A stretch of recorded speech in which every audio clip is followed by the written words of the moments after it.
This was an astonishing claim indeed, and what made it even more profound was that his solitary voice, raised from a small and unknown village, insignificant as it seemed to the world at large, was even heeded at all.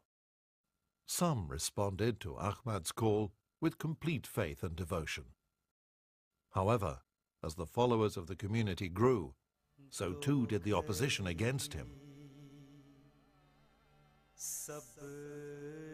To the non-believers, the divine reckoning Ahmad evoked was an outrage.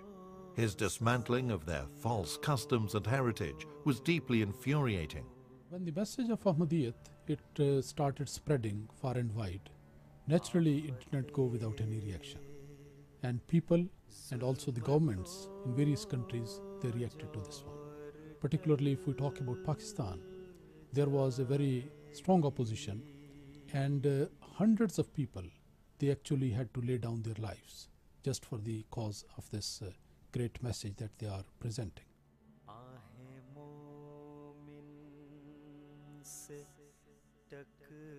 If you study the history of prophets, example I will give you again is the same time that Jesus in the synagogue proclaimed that he was the Messiah, he was the fulfillment. The reaction was a very negative and violent reaction. This was the actual reaction, to the point where he was thrown out of his city. Exactly the same happened with the Prophet ﷺ. When remember, he was well known by this time now, but this time he had become known as a champion of Islam. People respected him highly from all around the Islamic world, and even he had some respect from the Christian world as well, because he was a man that was standing up to their claims. When he made the claim, the reaction was of anger, the reaction was of disbelief, the reaction was, it's impossible, and it became violent even.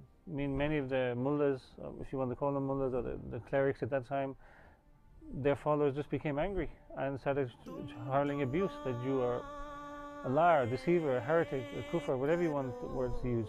This is what the reaction was, and it was very severe.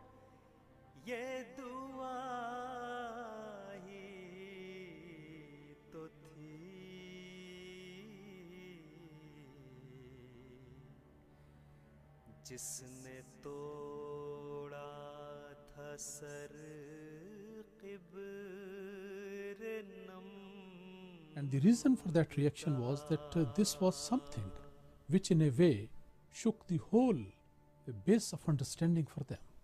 Because if people have been believing in a certain idea for generation after generation, and suddenly they are told that this is not, they were waiting for some other type of Messiah to come, some other type of Imam Mahdi to come. But when suddenly the founder of the community said, no, Jesus has died a natural death, they were believing that he is alive in heaven and he is going to come down. So they were just waiting for such a man to come down and touch down on earth from heaven. Because of this threat to the traditions of their forefathers, many raised a storm of hostility, the like of which has seldom been witnessed in the history of mankind. The first reaction was rejection. And this is normal, because we know from the history that every single prophet had the same experience. Whenever a true prophet comes to the world and claims to be from God and claims to be bringing any message from God, the first reaction is rejection. A few people accept this messenger, but the majority reject him.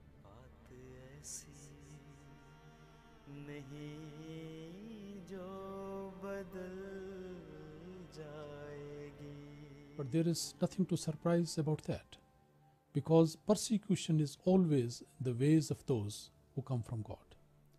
Look at the history of religion. Is there any prophet who has not been persecuted? Is there any prophet who has not been opposed?